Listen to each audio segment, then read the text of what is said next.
الحمد للہ رب العالمین والعاقبۃ للمتقین والصلاۃ والسلام علی سید الانبیاء والمرسلین سیدنا و مولانا و ملجأنا و مأوانا سیدنا محمد وعلی آلہ و اصحابہ و عترتہ اجمعین۔ قال اللہ تبارک و تعالی فی القرآن المجید والفرقان الحمید اذ تستغیثون ربکم فاستجاب لکم صدق اللہ مولانا العظیم وبلغنا رسولہ النبی الکریم۔ تمام احباب محبت سے ادب سے بارگاہ سرور کونین صلی اللہ علیہ وآلہ وسلم میں درود پاک پڑھیے۔ الصلاۃ والسلام علیک یا سیدی یا رسول اللہ، الصلاۃ والسلام علیک یا سیدی یا حبیب اللہ، الصلاۃ والسلام علیک یا رحمۃ للعالمین وعلی آلک و اصحابک یا سیدی یا شفیع المذنبین و یا جد الحسن والحسین۔ بعد الحمد و صلاۃ، معزز و محتشم برادران اسلام، اللہ رب العزت کے فضل و کرم سے ہم سب ماہ شوال المکرم کے جمعۃ المبارک کے اس اجتماع میں حاضر ہیں۔ دعا ہے اللہ تعالی ہم سب کی حاضری کو اپنی بارگاہ میں قبول و منظور فرمائے اور ہمیں حضور نبی رحمت صلی اللہ علیہ وآلہ وسلم کی سیرت، سنت اور تعلیمات پر عمل کرنے کی توفیق عطا فرمائے۔ حضرات محترم، اسلام نے امن اور جنگ ہر حال میں جو اخلاقی اصول ہیں وہ عطا فرمائے ہیں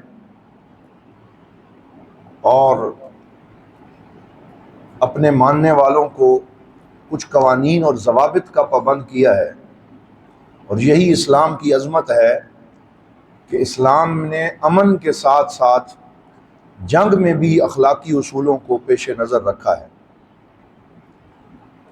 حضرت پیر سید نصیر الدین نصیر تاجدار گولڑہ رحمۃ اللہ تعالی علیہ کا ایک خوبصورت شعر ہے جس میں انہوں نے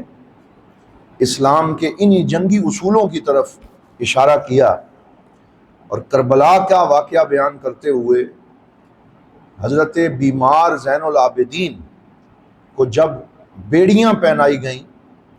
تو انہوں نے فرمایا کہ نصیر آخر عداوت کے بھی کچھ آداب ہوتے ہیں، نصیر آخر عداوت کے بھی کچھ آداب ہوتے ہیں،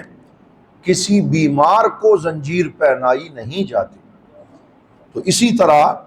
اسلام نے امن کی حالت کے آداب بھی ذکر کیے ہیں اور جنگی آداب کو بھی ذکر کر کے اپنے ماننے والوں کو ان کا پابند بنایا ہے۔ نعرہ تکبیر، نعرہ رسالت، سیدی مرشدی، دین و ملت کی ضیاء، لجپال لجپال۔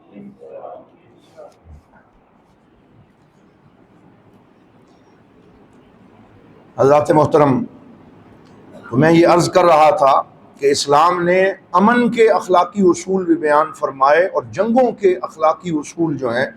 ان کو بھی بیان فرمایا، اور حضرت سیدنا ابو بکر صدیق رضی اللہ تعالی عنہ نے حضرت خالد بن ولید کو خط لکھا جس میں آپ نے ان کو جنگ کے اصول جو ہے وہ حضور کی احادیث کی روشنی میں لکھے، اور فرمایا وَلَا تَقْطَعُوا لَهُمْ شَجَرًا، کہ جہاں تم جنگ کے لیے جا رہے ہو ان کے باغات اور درختوں کو نہ کاٹنا، وَلَا تَقْتَلُوا لَهُمْ امْرَأً وَلَا صِبْيَانًا، اور تم ان کی عورتوں اور بچوں کو قتل نہ کرنا اور ان کے باغات پہ حملہ نہ کرنا، اور جو بیماری کے وہ ہسپتال یا جگہ ہو اس پہ حملہ نہ کرنا، کسی بوڑھے بچے اور عورت کے اوپر تم ہتھیار نہ اٹھانا۔ تو یہ اسلام کی عظمت ہے کہ اسلام نے جنگ کی شدید حالت کے اندر بھی ان اخلاقی اصولوں کو پیش نظر رکھا ہے کہ جن کو دیکھتے ہوئے اسلام کی عظمت کے سامنے ہر انصاف پسند شخص کا سر جھک جاتا ہے اور وہ پڑھ لیتا ہے لا الہ الا اللہ محمد الرسول اللہ صلی اللہ علیہ وآلہ وسلم۔ لیکن حالیہ تناظر میں ہم یہ دیکھتے ہیں کہ جو غزہ کے مسلمانوں کے اوپر ظلم کیا گیا اس میں کسی طرح کے جنگی اصول کو بھی پیش نظر نہیں رکھا گیا، بلکہ انسانیت سے گرے ہوئی وہ حرکتیں کی گئیں کہ جن پہ خود انسانیت جو ہے وہ شرم کا شکار ہے، اور انسانیت کا سر جھکا ہوا ہے، اخلاق کا سر جھکا ہوا ہے، اور پورے وہ جو عالمی اصول ہیں ان کو وائولیٹ کیا گیا، اقوام متحدہ کی قراردادوں کو وائولیٹ کیا گیا۔ بہت اچھا ایک کالم ایک آصف محمود صاحب صحافی ہیں، انہوں نے لکھا، میں پڑھ رہا تھا، تو انہوں نے کہا کہ اب یہ جو احداث ہوئے ہیں ان کے بعد ایسا محسوس ہوتا ہے کہ تمام تر جو عالمی قوانین پہلے بنائے گئے تھے وہ نام نہاد ہو چکے ہیں، اور وہ اپنی اخلاقی جواز کو کھو چکے ہیں، اور اب ان کی کوئی حیثیت نہیں رہی۔ اقوام متحدہ کی ایک جنرل اسمبلی ہے، پھر ایک سلامتی کونسل ہے، تو جنرل اسمبلی جو ہے اور سلامتی کونسل وہ نعوذ باللہ چند قوتوں کے ہاتھوں میں رکھیل بن چکی ہے، اور اس کی کوئی حیثیت باقی نہیں رہی، بلکہ وہ 5 چودھری جن کے ہاتھوں میں ویٹو کا حق ہے وہ جسے چاہیں کچل ڈالیں، اور باقی سارے جو ہیں وہ ریوڑ کی طرح اور بکریوں کی طرح باقی ممبرز جو ہیں ان کے ساتھ سلوک کیا جاتا ہے اور ان کی آواز کو نہیں سمجھا جاتا۔ تو انہوں نے اس پہ یہ لکھا کہ اب ایک نئے عالمی ادارے کے قیام کی ضرورت ہے جو مساوات کی بنیاد پہ قائم ہو، اس میں کسی کو اس طرح کا ویٹو کا حق نہ ہو کہ وہ جسے چاہے اپنی لاٹھی سے ہانکتا رہے اور کسی اصول کا وہ پابند نہ رہے۔ تو اب یہ ظلم ختم ہونا چاہیے، اور مسلمانوں کو بڑی دانشمندانہ طریقے سے اس نئے عالمی ادارے کے قیام کے لیے آواز بلند کرنی چاہیے۔ آپ اندازہ فرمائیں کہ اس وقت سلامتی کونسل کے وہ جو بڑے 5 ممبرز ہیں جن کو ویٹو کا حق ہے، اس میں کوئی ایک بھی مسلمان ملک نہیں، اور مسلمانوں کی کوئی سے وہاں پہ نہیں، ان کا کوئی حق سننے والا نہیں ہے۔ اسی وجہ سے عراق کے اوپر جب حملہ کیا گیا تو صرف اس بات کو بنیاد بنایا گیا کہ انہوں نے اقوام متحدہ کی سلامتی کونسل اور جنرل اسمبلی کی 2 قراردادوں کی مخالفت کی ہے، تو 2 قراردادوں کی مخالفت کے اوپر پورے عراق کو کچل کے رکھ دیا، ان کے اوپر حملہ کیا اور ان کے صدر کو پھانسی پہ لٹکا دیا۔ لیکن اس طرف 20 قراردادیں جو اسرائیل کے ظلم کے خلاف پیش کی گئیں تو ان کا کسی کے ہاں اس کی سنوائی نہ ہوئی۔ تو اس تناظر میں آئیے میں آج آپ کے سامنے انتہائی اختصار کے ساتھ اپنے پاک نبی حضرت محمد الرسول اللہ صلی اللہ علیہ وآلہ وسلم کی خیبر کے اوپر جب آپ نے حملہ کیا تھا اور آپ وہاں تشریف لے گئے تھے، اور ایک چڑھائی ہوئی تھی خیبر کے اوپر جس کو آج تک یہود جو ہے وہ بڑی بنیاد بناتے ہیں، اس میں ہمارے پاک نبی نے کن اخلاق حمیدہ کو پیش نظر رکھا اس جنگ کے اندر، اس کے 2-3 نظارے جو ہیں وہ ذرا آپ ان کو ملاحظہ فرمائیں۔ 5 ہجری میں جو مدینے کے اندر 2 بڑی یہودی قبائل آباد تھے، ایک کا نام بنو نذیر تھا، دوسرے کا نام بنو قریظہ تھا، اور یہ پہلے مسلمانوں کے ساتھ میثاق مدینہ کے ٹریٹی اور معاہدے میں شامل تھے، اور جس کے 70 کے قریب کلازز ہیں میثاق مدینہ جسے پیکٹ آف مدینہ کہا جاتا ہے، اس میں ان کو بھی حقوق دیے گئے۔ ایک ملٹی کلچرل سوسائٹی جو مدینے میں سامنے آئی، اس میں تمام جو لوگ شامل تھے اور قبائل تھے اور مذاہب تھے، سب کو ان کا حق دیا گیا، لیکن یہ بھی ساتھ لکھا گیا جو معاہدے کی خلاف ورزی کرے گا پھر اس کو یہاں سے ملک بدر کر دیا جائے گا اور اس کے خلاف قانونی کارروائی کی جائے گی۔ تو بنو نذیر اور بنو قریظہ نے یکے بعد دیگرے مسلمانوں کے خلاف سازشیں کی، اور وہ جو ایک معاہدہ میثاق مدینہ کا تھا اس کی مخالفت کی۔ کبھی حضور صلی اللہ علیہ وسلم پہ اپنے کلے سے چکی کا پاٹ گرا کے آپ کے اوپر نعوذ باللہ قاتلانہ حملہ کیا جو سامنے آ گیا۔ کبھی یہودی جو ہے وہ مشرکین مکہ سے ساز باز کی، وہ بھی سامنے آ گئی۔ تو حضور صلی اللہ علیہ وسلم نے معاہدے کے مطابق بنو نذیر کو بھی مدینے سے نکال دیا، بنو قریظہ کو بھی مدینے سے نکال دیا۔ تو بنو نذیر کے سردار حیی ابن اخطب نے مدینے سے نکلنے کے بعد 180 میٹر کی دوری پر، جتنا یہاں سے تقریباً راولپنڈی یا ٹیکسلا دور ہوتا ہے، اتنی دوری کے اوپر جا کے خیبر میں پناہ لے لی، وہاں پہ قلعے بنا لیے، وہاں کھجوروں کے باغات جو ہیں ان کو آباد کر لیا، اور وہاں ایک قوت کی شکل میں وہ متشکل ہو گئے کہ اب ہم یہاں سے مدینے کے مسلمانوں کو جینے نہیں دیں گے، ان کے خلاف سازشیں کریں گے۔ اور 5 ہجری میں جو خندق کا حملہ ہوا ہے جسے غزوہ احزاب کہا جاتا ہے، اس میں یہ بات اکثر لوگ پیش نظر نہیں رکھتے کہ وہ کہتے ہیں جی مشرکین مکہ نے حملہ کیا تھا، جبکہ حقیقت یہ ہے، اور حضرت ضیاء الامت رحمۃ اللہ علیہ نے ضیاء النبی میں کھول کے اس کو بیان فرمایا ہے کہ غزوہ احزاب میں جتنے قبائل آئے تھے ان کو موبلائز کر کے وہاں لانے میں سارا کردار خیبر کے یہودیوں کا تھا اور حیی ابن اخطب کا تھا کہ اس نے مسلمانوں کے خلاف ساری قوتوں کو مجتمع کیا، انہیں خیبر کی کھجوروں کا لالچ دیا، دیگر ان کے ساتھ ساز باز کر کے ایک دعویٰ مدینے کی ریاست پہ بولا، تو ادھر سے یہ دعویٰ بولا، ادھر سے بنو قریظہ جو ہیں انہوں نے پیچھے سے غدر کیا اور مدینے کی ریاست کو مٹانے کی کوشش کی، لیکن اللہ رب العزت نے اپنے پاک نبی کہہ دیجئے صلی اللہ علیہ وآلہ وسلم کی مدد فرمائی اور طوفان باد و بارہ آیا جس سے ان کے خیمے اور ان کی ہوا اکھڑ گئی اور ان کو وہاں سے واپس جانا پڑا۔ 2 سال تک حضور نے خاموشی اختیار فرمائی۔ 5 ہجری میں یہ ہوا، چاہیے تو یہ تھا، سازشیں واضح ہو چکی تھیں، سرکار دو عالم صلی اللہ علیہ وسلم فوراً خیبر پہ چڑھائی کر دیتے، لیکن آپ نے 6 ہجری کے اندر چڑھائی نہیں فرمائی، 7 ہجری کے اندر، 7 ہجری کے آخر میں یعنی آپ وہاں پہ تشریف لے گئے اور 1400 صحابہ کے لشکر کے ساتھ تشریف لے گئے، کوئی اتنی بڑی فوج بھی نہیں تھی۔ تو بعض لوگ جو ماہرین جنگ ہیں وہ سوال اٹھاتے ہیں کہ 2 سال سرکار نے سکوت کیوں اختیار فرمایا؟ فرمایا سیرت میں یہ سبق دیا کہ حضور صلی اللہ علیہ وسلم ایک وقت میں 2 محاذ نہیں کھولنا چاہتے تھے، کیونکہ ابھی مشرکین مکہ کا محاذ کھلا ہوا تھا، تو آپ یہ چاہتے تھے کہ ایک وقت میں ایک محاذ پہ پوری توجہ رہے۔ اور جب سن 6 ہجری کے اندر صلح حدیبیہ ہو گیا اور مشرکین مکہ کے ساتھ 10 سالہ جنگ بندی کے معاہدے پہ سائن ہو گئے اور اس طرف سے کوئی خطرہ باقی نہ رہا، تو اس کے 1 مہینے کے بعد یعنی صلح حدیبیہ کے 1 مہینے کے بعد آپ نے خیبر کی طرف لشکر کشی کا اعلان کیا، اور اس میں جب آپ تشریف لے گئے تو اس میں ایسے ایسے مناظر سامنے آتے ہیں کہ جنگ میں بھی اخلاق مصطفی صلی اللہ علیہ وسلم کا نظارہ سامنے آتا ہے۔ ایک یہودی کا نام تھا ابو شہم الیہودی، یہ مدینے کا رہنے والا تھا، اور اس نے عبداللہ بن ابی حدرم نامی ایک صحابی کو 10 درہم کا قرض دے رکھا تھا، اور جب اسے پتا چلا کہ یہ لوگ خیبر پہ لشکر لے کے جا رہے ہیں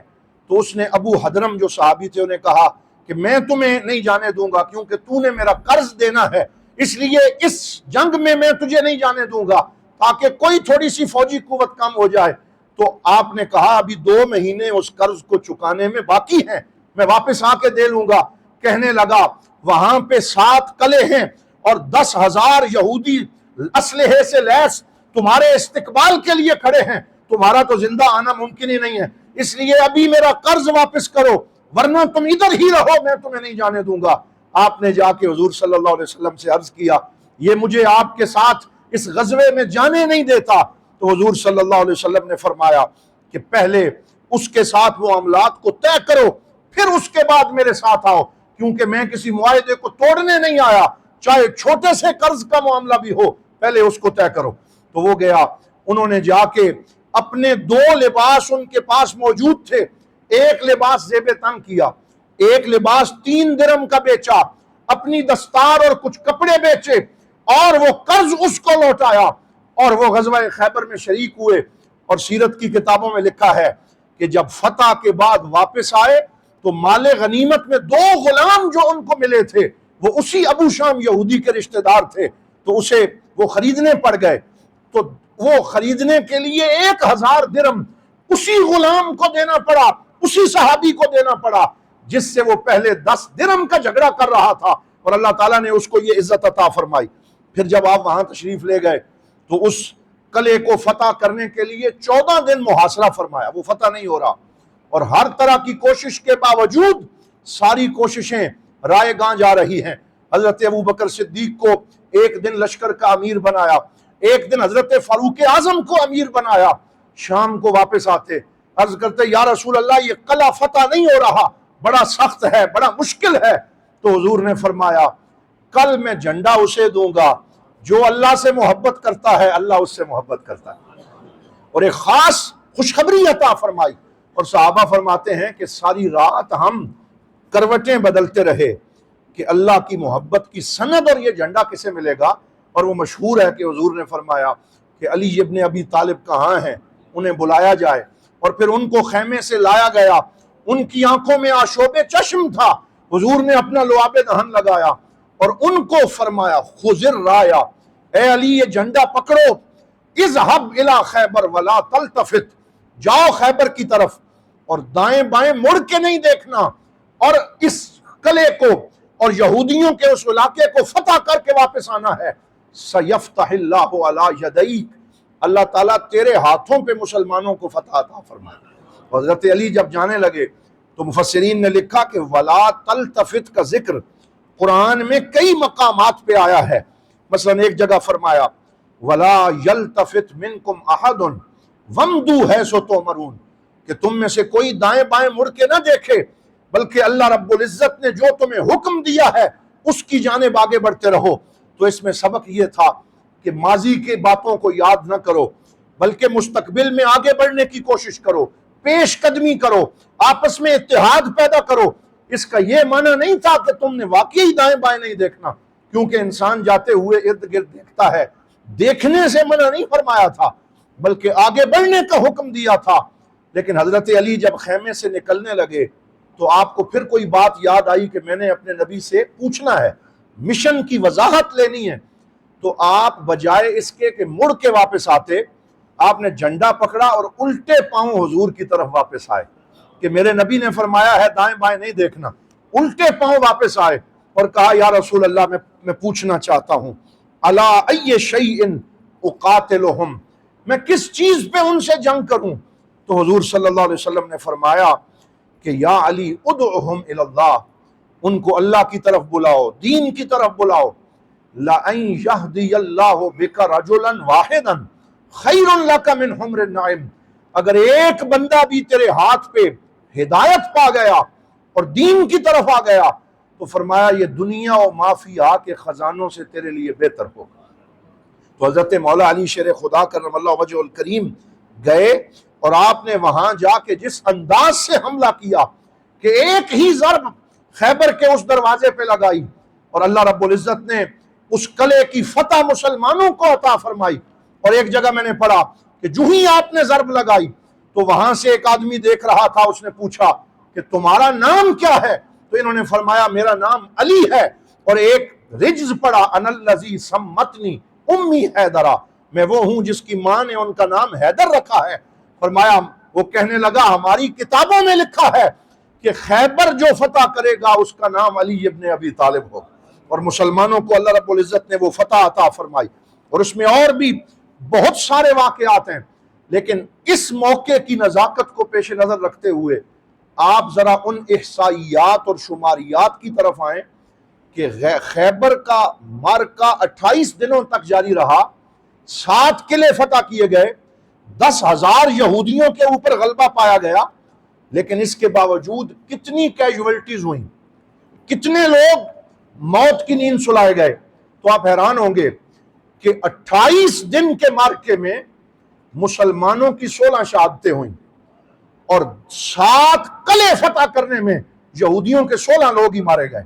دونوں طرف سے 16 افراد تقریباً جو ہے صرف وہ مارے گئے۔ تو اسلام خون کا پیاسا نہیں ہے،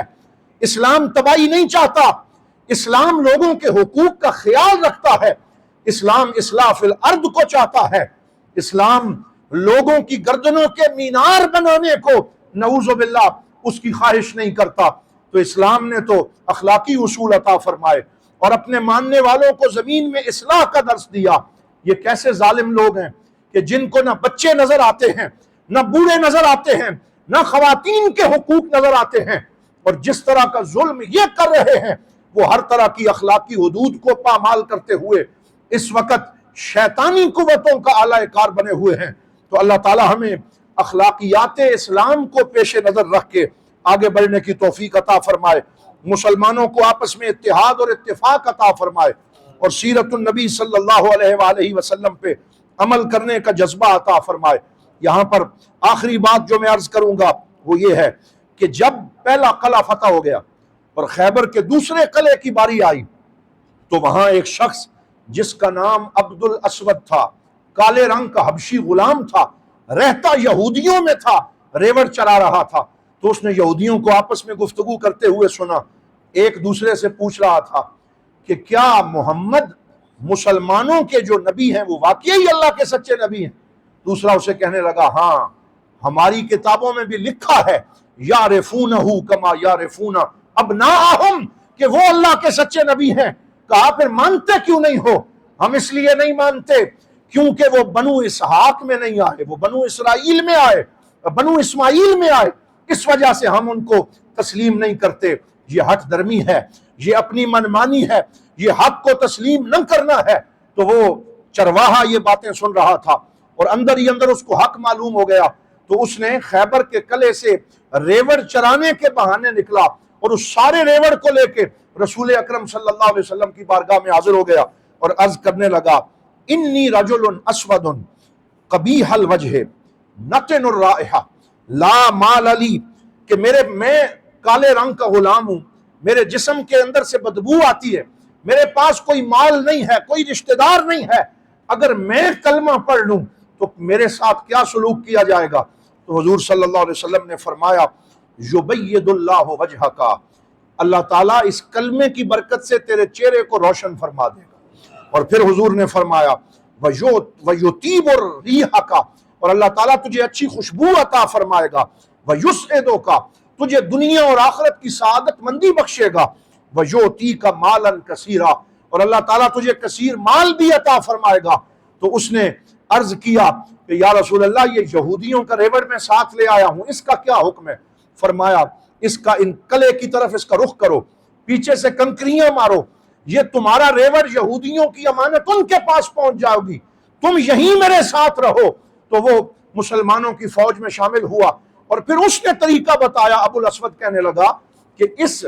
قلعے کے باہر ایک خفیہ جگہ پہ ان کے کنویں ہیں، رات کے وقت وہ وہاں نکلتے ہیں، پانی بھرنے کے لیے جاتے ہیں اور پھر واپس قلعے میں داخل ہو جاتے ہیں۔ اگر اس طریقے سے ان پہ حملہ کیا جائے کہ ان کے پانی کے کنووں پہ قبضہ کر لیا جائے، پھر مسلمانوں کو ان پہ فتح ہوگی۔ اس میں اس جانب اشارہ تھا کہ اقتصاد کی طرف توجہ دی جائے، مسلمان اپنے آپ کو اقتصادی طور پہ مضبوط کریں اور ان کی مصنوعات کا بائیکاٹ کریں اور اپنے اندر ایک ایسی قوت پیدا کریں کہ پھر ان کی گفتگو کا کوئی رتبہ اور درجہ جو ہے وہ سمجھا جائے۔ تو حضور نے ان کے کنویں پہ قبضہ کیا، ان کے اقتصاد اور معیشت کو بند کیا،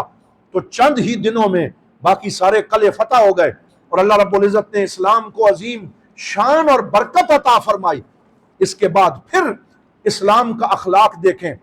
کہ 10,000 یہودی سامنے موجود تھے، قلعے فتح ہو چکے تھے، حضور چاہتے تو ان کی گردنیں کاٹ دی جاتی، ان کے بچوں کو اور خواتین کو غلام بنا لیا جاتا، ان کے گھروں کو جلا دیا جاتا، لیکن حضور نے جو شرائط ان کو لکھوائیں وہ کیا تھی؟ فرمایا تم خیبر کے قلعوں سے دور چلے جاؤ گے،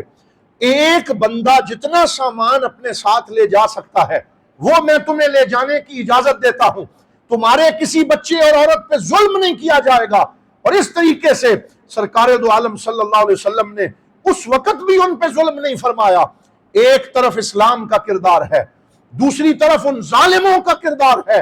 ہمیں اپنے رب سے لو لگاتے ہوئے اللہ سے مدد مانگنی چاہیے کہ اللہ رب العزت مسلمانوں کو ان کا کھویا ہوا وقار پھر سے عطا فرمائے، تاکہ وہ حضور صلی اللہ علیہ وسلم کی سیرت کی روشنی میں آگے بڑھتے ہوئے کھویا ہوا اپنا وقار حاصل کر سکیں۔ دعا ہے اللہ رب العزت ہم سب کو دین متین پہ عمل کی توفیق عطا فرمائے، ظالموں کو کیفر کردار تک پہنچائے، مظلوموں کی داد رسی فرمائے۔ وآخر دعوانا ان الحمد للہ رب العالمین۔